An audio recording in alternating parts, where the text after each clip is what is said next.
जो किसी से डरता नहीं, खबर से समझौता करता नहीं, बेबाक है उसकी जुबान और बेखौफ है अंदाज। खबरों की दुनिया का नया बाजीगर केशव पंडित। नमस्कार, मैं हूं केशव पंडित और आप देख रहे हैं देश का तेजी से बढ़ता है टीवी न्यूज चैनल और आप हमारा खास प्रोग्राम देख रहे हैं लाइव इंटरव्यू।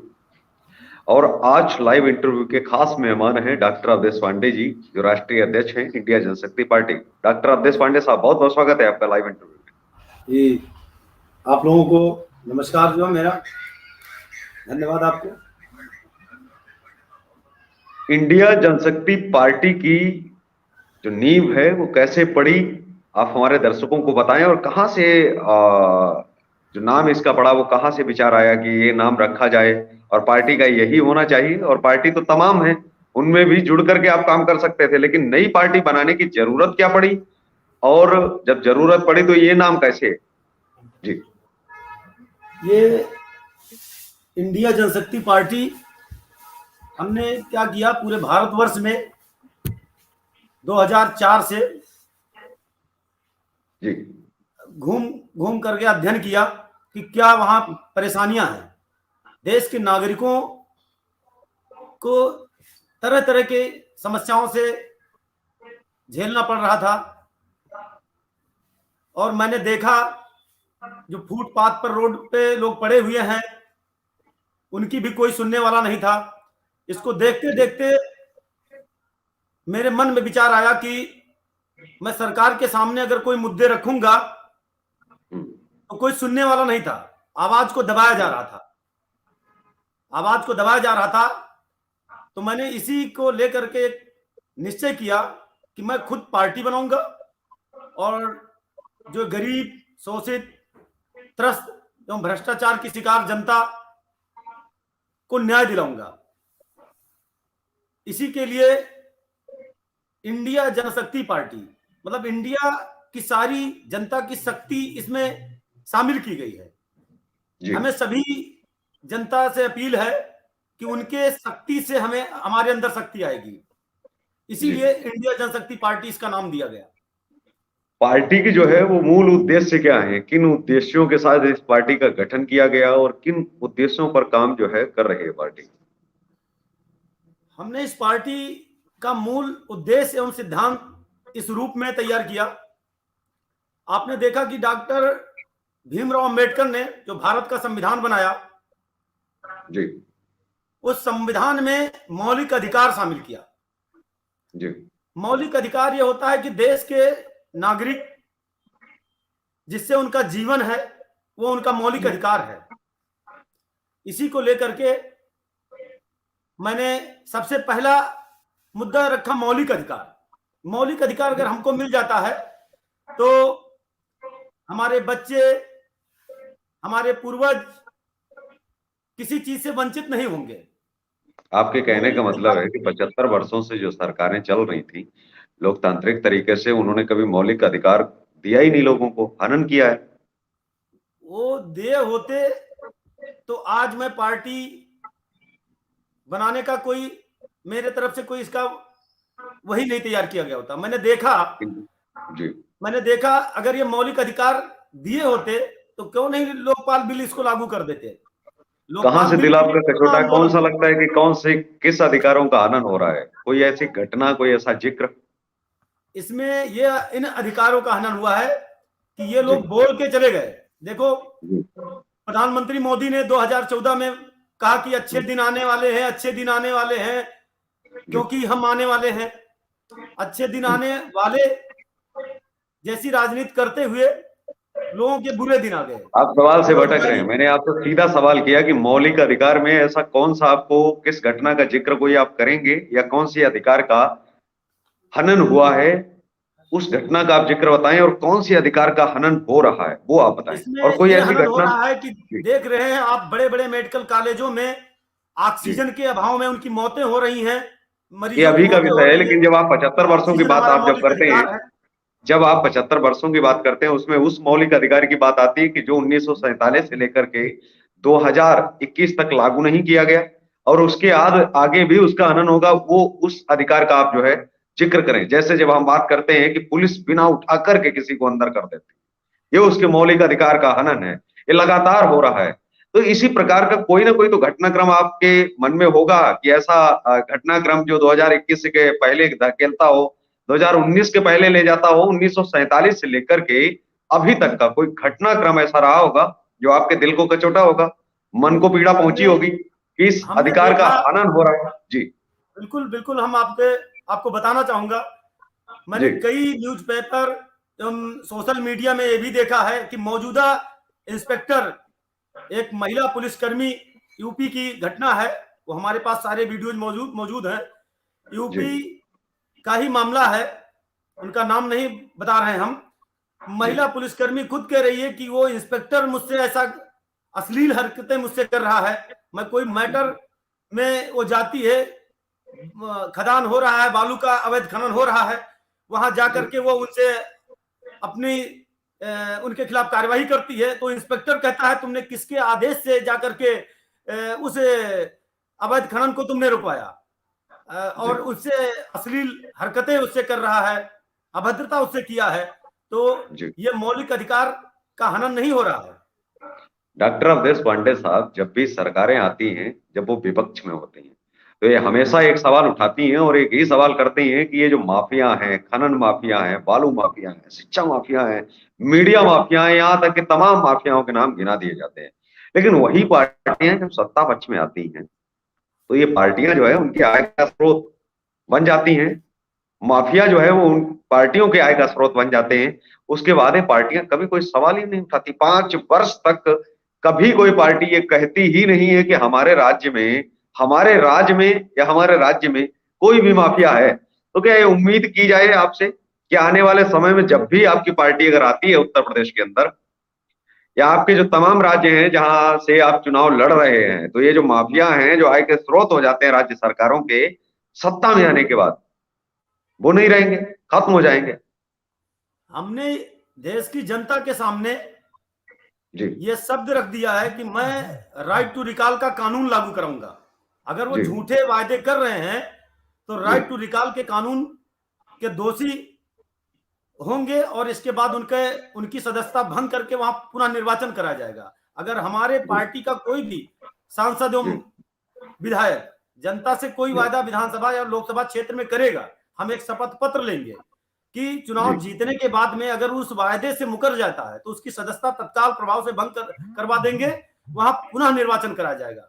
हम जी मतलब अपना अपना ही आदेश और अपने ही ऊपर लागू करा रहे हैं। अगर मुख्यमंत्री बनते हैं, अगर हम भी आपके अपने कुछ विधायक अगर अगर आपके कुछ विधायक एमएलए सदन में अगर आते हैं और कल को सरकार दूसरी बनती है, लेकिन वो विधायक जिन्होंने वादे किए हैं इंडिया जनशक्ति पार्टी को होते हैं, अगर वो कल को पूरी मांग नहीं कर पाते हैं, इस कारण क्योंकि मुख्यमंत्री दूसरा है, लेकिन जो आपने कहा है कि शपथ लेने के बाद में अगर वो पूरे नहीं कर पाते हैं, तो क्या ये लागू मुख्यमंत्री के ऊपर करेंगे या आप अपने सदस्य के ऊपर? क्योंकि उसकी तो हम मजबूरी अपने है, इसलिए नहीं कर रहा है कि मुख्यमंत्री आगे से उसको जो है समर्थन नहीं दे रहा है। तो ऐसी स्थिति में क्या करेंगे? क्या उनके लिए तब अगर भी हम उनको आप गठबंधन में निष्कासित करेंगे? अगर हम गठबंधन से सरकार बनाते हैं तो हम अपना नहीं, समर्थन मान लिया वापस कि ले अगर लेंगे आप और गठबंधन से साथ में सरकार नहीं बनाते हैं, कई बार ऐसा होता है कि विधायक और सदस्य तो रहते हैं, लेकिन वो सरकार का हिस्सा नहीं हो पाते हैं, ना तो गठबंधन से हो पाते हैं, ना वो पूर्ण रूप से हो पाते हैं, लेकिन वो सदन में बैठने के लायक रहते हैं और सदन में वो बैठते हैं। जैसे आजकल स्थिति आप कांग्रेस की और बीजेपी की आप देख लीजिए, इस तरीके से अगर आपके सदस्य बैठते हैं, तो ऐसी स्थिति में जो वो वादे करके आए थे वो पूरे हो नहीं पाते हैं, क्योंकि एक मुख्यमंत्री का समर्थन मिल नहीं पाता है। तो ऐसी स्थिति में भी क्या आप सदस्य को बर्खास्त करेंगे? और अगर ऐसी स्थिति में आप सदस्य को बर्खास्त करते हैं, तो ये लोकतांत्रिक तरीका तो है नहीं।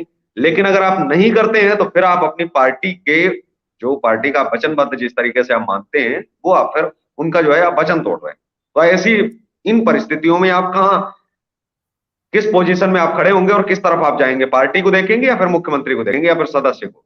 मैं अपनी पार्टी को लेकर के जाऊंगा। मैं जी सांसदों विधायकों को एक आदेश जारी करूंगा कि आप अपने लेकिन उसके पास एक ऑप्शन है ना सर, जिससे उसके पास एक ऑप्शन है कि हमें मुख्यमंत्री हमें समर्थन ही नहीं कर रहा। हमने जो वादे किए थे वो अपने पार्टी को लेकर के किए थे। अगर पार्टी हमारी नहीं है, पार्टी किसी दूसरी जो है, जो मुख्यमंत्री बना है वो किसी दूसरी पार्टी का बना है और वो समर्थन नहीं कर पा रहा है। तो ऐसी स्थिति में हम कुछ कर ही नहीं पा रहे हैं, तो ऐसे में क्या आप करेंगे?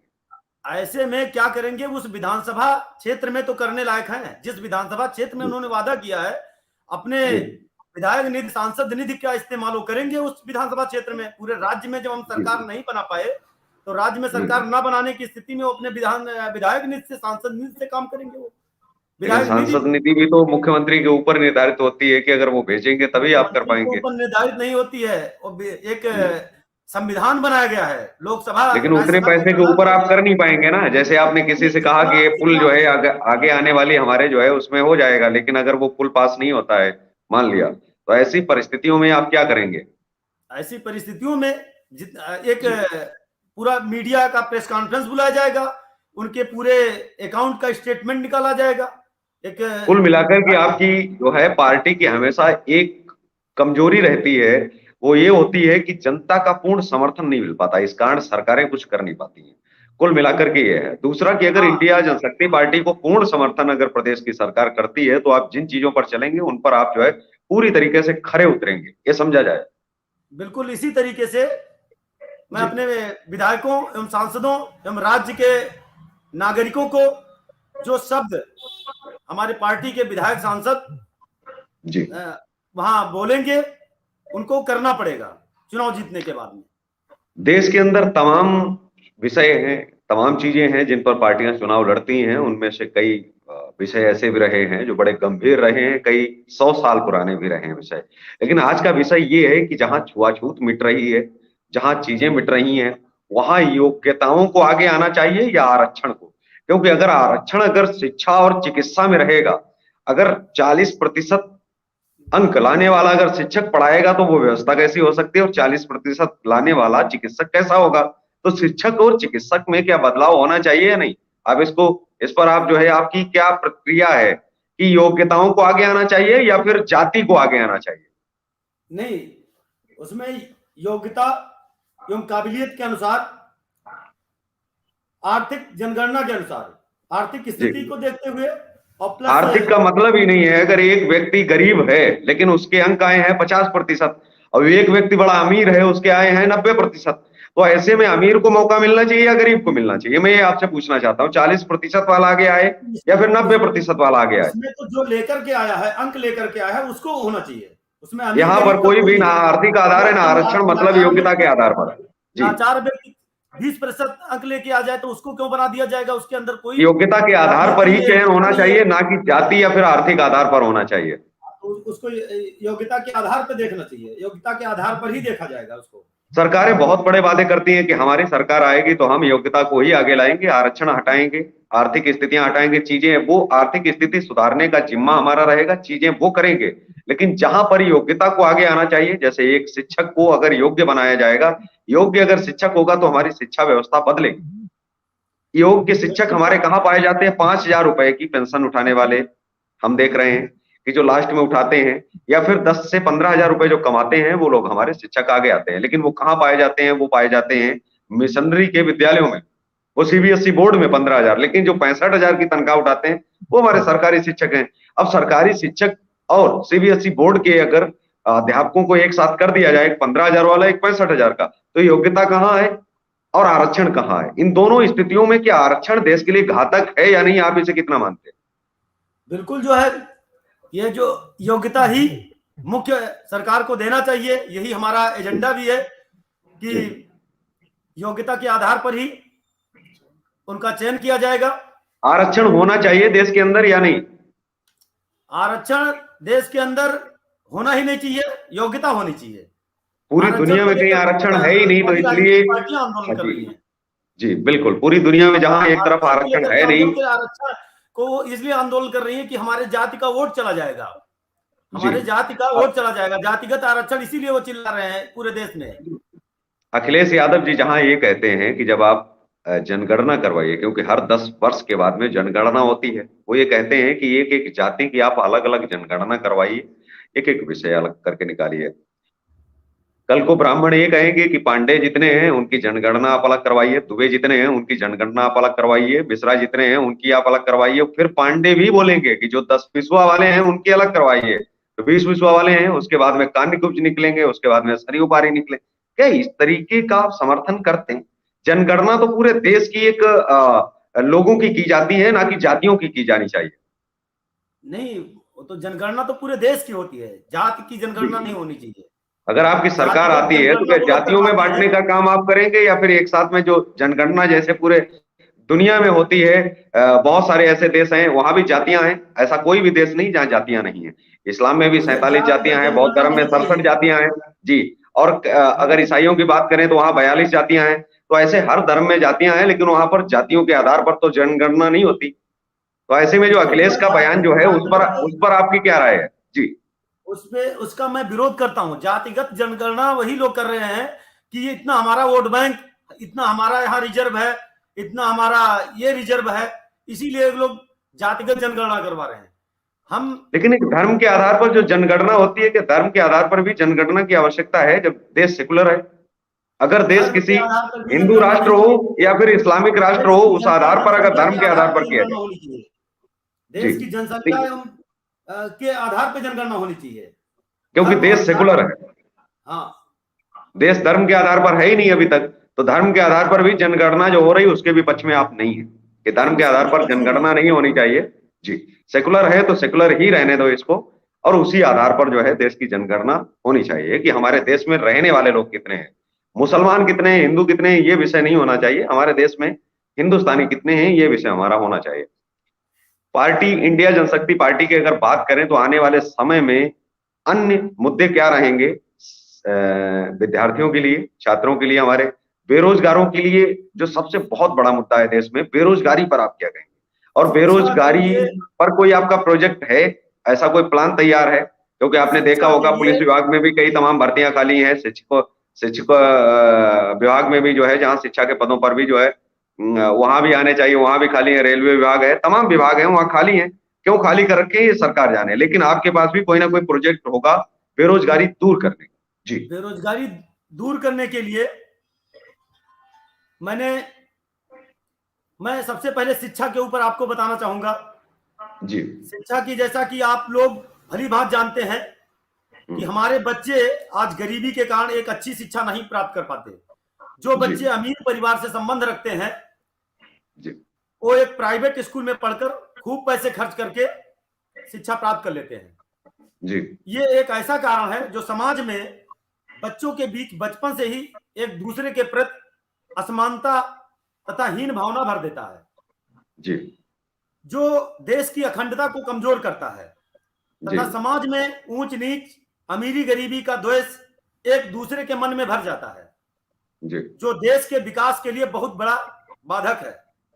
देश में समानता लाने के लिए समाज के सभी बच्चों को एक समान शिक्षा प्रणाली के तहत एक समान करने की अत्यंत आवश्यकता है जी। देश का हर एक बच्चा स्कूल जाए तथा अच्छी एवं एक समान शिक्षा प्राप्त कर देश की सरकार का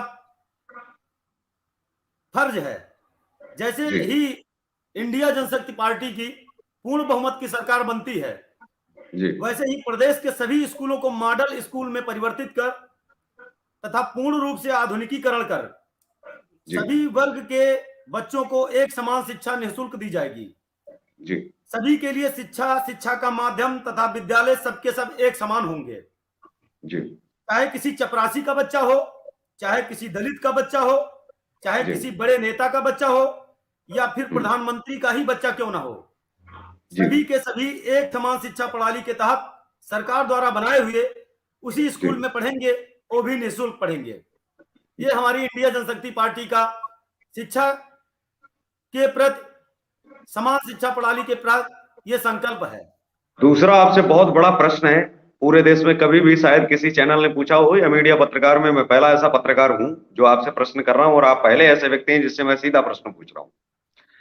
क्रांतिकारियों पर अगर कोई अभद्र टिप्पणी या गलत टिप्पणी करता है उसके लिए क्या प्रावधान होना चाहिए या नहीं? पहली चीज, क्रांतिकारियों के लिए अभद्र टिप्पणी करने वालों के खिलाफ जी देशद्रोह का उनके खिलाफ मुकदमा लिखा जाना चाहिए जी, क्योंकि वो हमारे भारतवर्ष में आंदोलन किए।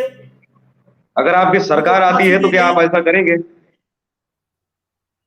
ये हेलो, अगर आपकी सरकार आती है तो जिन्होंने ऐसे कृत्य किए हैं या आने वाले करेंगे, उन पर क्या पार्टी अपना स्टैंड लेती है कि उन पर जो है कार्रवाई करेंगे आप? हमारी पार्टी की यदि सरकार बनती है तो हम इसके लिए क्रांतिकारियों के लिए अभद्र टिप्पणी करने पर एक विधेयक लाएंगे। कैबिनेट जी में एक विधेयक पास करके उसको पास करके जी। एक कानून बनाया जाएगा कि अगर किसी 1947 ने में देश अभद्र आजाद टिप्पणी हो किया गया तो था। 24 घंटे से 48 घंटे के अंदर जी। उसकी तलाश कर उसके खिलाफ देशद्रोह का मुकदमा चलाया जाएगा। जिन लोगों ने बोल दिया है उनसे क्या माफीनामा भी लगवाया जाएगा? जिन लोगों ने ऐसा कुछ बोला है, या तो उन्हें सजा दी जाएगी या फिर माफीनामा लगवाया जाएगा, क्योंकि उनको माफ तो नहीं किया जाना उनको चाहिए। उनको एक 1947 से पहले जब, जी जी कंप्लीट प्रश्न मेरा हो जाने दीजिए, क्योंकि लोग दर्शक भी देख रहे हैं और ये सुन भी लें, ये उनके लिए भी है, ये बहुत जरूरी है। आने वाले समय में ऐसे सवाल उठाने चाहिए पत्रकारों को, और दुर्भाग्य है कि पत्रकार उठाते नहीं है। 1947 के पहले जलियांवाला बाग हत्याकांड हुआ था, ये आपको भी ज्ञात है और हमें भी। पूरा देश जानता है कि 1947 के पहले ही हुआ था, लेकिन पूरा देश उम्मीद ये करता है कि आज तक इंग्लैंड ने माफी नहीं मांगी। इंग्लैंड माफी मांगे इस चीज के लिए कई बार जो है ऐसा सवाल उठता रहता है, और कई बार नेताओं ने वक्तव्य भी दिया है कि इंग्लैंड को माफी मांगनी चाहिए 1947 के पहले जो कृत्य किया हुआ था। अब इस सवाल को पूरा गंभीरता से आपने सुन लेना है। मायावती जी ने अमर शहीद चंद्रशेखर आजाद के नाम से एक विद्यालय था, उसको बदल करके काशीराम के नाम से कर दिया। ठीक है, काशीराम एक बहुत अमर चंद्रशेखर आजाद के नाम के सामने और उनके सामने क्या है ये पूरा देश जानता है। काशीराम एक अलग विषय है, और चंद्रशेखर आजाद वो अमर शहीद, वो पूरे देश के जो है लिए एक सम्मानित व्यक्ति होने चाहिए। तो उनसे एक पत्रकार ने जब ये पूछा, मायावती की उस समय सरकार बनी थी, और उस समय जो है केंद्र में अटल बिहारी वाजपेयी जी की मायावती के समर्थन से सरकार बनी थी। तो मायावती जी से पूछा कि आपने नाम कैसे बदल दिया अमर शहीद चंद्रशेखर आजाद के नाम से? बोले कौन अमर चंद्रशेखर आजाद? अच्छा वो आतंकवादी। इतना बड़ा बयान देने के बाद में आज तक ना तो मायावती ने माफी मांगी है और ना देश के कभी भी किसी सरकार ने कुछ कहा है। उसके बाद पंडित अटल बिहारी वाजपेयी जी कहते हैं कि आप चाहते हैं कि मैं अपनी सरकार गिरा दूं, मायावती के ऊपर कोई एक्शन लेकर के। चंद्रशेखर आजाद के ऊपर जो वक्तव्य किया है, अगर जलियांवाला बाग हत्याकांड के लिए हम लोग ये उम्मीद करते हैं कि इंग्लैंड माफी मांगे, उसके पहले ये उम्मीद क्यों नहीं करते कि देश आजाद होने के बाद में चंद्रशेखर को आतंकवादी कहने वाला व्यक्ति, उसको माफी मांगनी चाहिए या फिर जेल में होना चाहिए अगर माफी नहीं मांगता? और अभी तक की सरकारों ने एक्शन क्यों नहीं लिया? और मुझे लगता है आने वाले समय में बिल ला करके मायावती को जेल में नहीं करना चाहिए, हाँ या ना? बिल्कुल, मायावती को इस पर माफी मांगनी चाहिए। उन्होंने अगर नहीं मांगती है तो इंडिया जनशक्ति पार्टी क्या ऐसे लोगों पर एक्शन लेगी? अगर माफी, या तो उनके सामने एक विकल्प है कि माफी मांग लो, अगर माफी नहीं मांगते हैं तो क्या इनको जेल में डालना चाहिए या नहीं? ऐसे बिल लाएगी इंडिया जनशक्ति पार्टी? क्योंकि देश के इतने बड़े अमर शहीद का अपमान करना क्या इनको शोभा देता है क्या? बिल्कुल, और अधिकार है क्या इनके पास? विरोध करता हूं, इनको जी माफी मांगनी चाहिए। इंडिया जनशक्ति पार्टी इसका विरोध करती है। मैं जी। ये नहीं कह सकता हूं कि उनको जेल में भिजवा दूंगा, क्योंकि न्यायपालिका है, न्यायपालिका लेकिन भेजना चाहिए। न्यायपालिका ये भी कहती है कि अमर शहीदों पर अगर कोई टिप्पणी करता है तो क्या उन्हें जेल में नहीं होना चाहिए? उन्होंने खुद को गोली मारी है, देश आजाद करवाया, नहीं तो आज ये सड़ रहे होते, ना कोई पार्टी होती हो ना ये आयरन लेडी। खुद उसके लिए जो है, इसके लिए खुद देश के ऐसे नेता हो सकते हैं क्या? कराना पड़ेगा। अमर शहीदों को आतंकवादी बोलने वालों की भाषा, मतलब इतनी चिढ़ ब्राह्मणों से किस हद तक? क्यों एक जाति विशेष से आप इतना चिढ़ते हैं कि जब आप ये जानते हैं कि चंद्रशेखर आजाद जी ब्राह्मण थे, सिर्फ इतने वर्ष से आपने उनको आतंकवादी बोल दिया, पूरा देश मौन रहा। इतने वर्ष बीतने के बावजूद भी किसी पार्टी ने कोई ऑब्जेक्शन नहीं किया, जेल में नहीं डाला।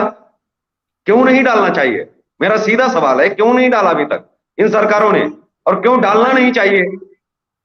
हमारी इंडिया जनशक्ति पार्टी जो है जी, सत्ता में यदि आती है तो उनको पुनः सभी मीडिया के सामने ये केस खुलवाया जाएगा।